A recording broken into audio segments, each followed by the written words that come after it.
నేను ఆయన పాస్టరా ఏమన్నావు నువ్వు? పాస్టర్ కాదు, ప్లాస్టర్ అని పెట్టుకో. ప్లాస్టర్ అని పెడితే బరాబర్ సెట్ అవుతుంది ఆయనకి.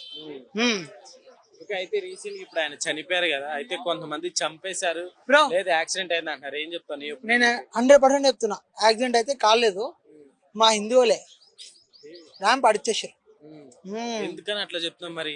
ఎన్నన్నా అట్లా చంపడం తప్పు కదా? తప్పే లేదు బ్రో. నువ్వు ఒకవేళ నువ్వు అన్నా కూడా మా టార్గెట్ లో పడిపోతావు నువ్వు. అట్లా ఉంటది మరి. ఎందుకని అట్లా? That is Hindu power. చంపుకోవడం పవర్ అంట. మా జోలికి రావద్దు, వచ్చిరనుకో మేము చూడుకో. అట్లా ఉంటది. ఎవరైనా సరే మా దేవుళ్ళని కానీ ఎవరైనా సరే అంటే మాత్రం ఎక్కిపోతుంది. ఓకే, నిజంగా కావాలని చంపారంట. తప్పేలే. ఎందుకు I will support for that.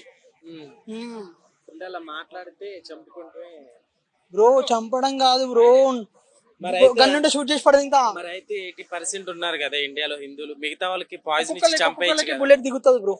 అట్లాంటి గురించి చంపేయచ్చు కదా? మాకు ఇస్తే ఛాన్స్ ఇస్తే మేము చేసేస్తాం. చేసేస్తావా? నాకు ఛాన్స్ ఇస్తే నేను చేస్తా, లేదంటే నాకు అనిపిస్తుంది నేను కొడతా. నాకు అనిపిస్తా ఏ ప్లాస్టర్ అయినా సరే గుర్తు పెడుతున్నా. ఎందుకని మరి అంత కోపం? ఎందుకని అంత కోపం నీకు? వాళ్ళ గురించి వాళ్ళు మాట్లాడుకోమని, మా దాని దగ్గర కూర్చొని మాట్లాడితే మాత్రం రాడు దింపుతా. ఆయన అయితే మామూలుగా చంపేశారని అంటారు. I'm satisfied, happy. హ్యాపీ.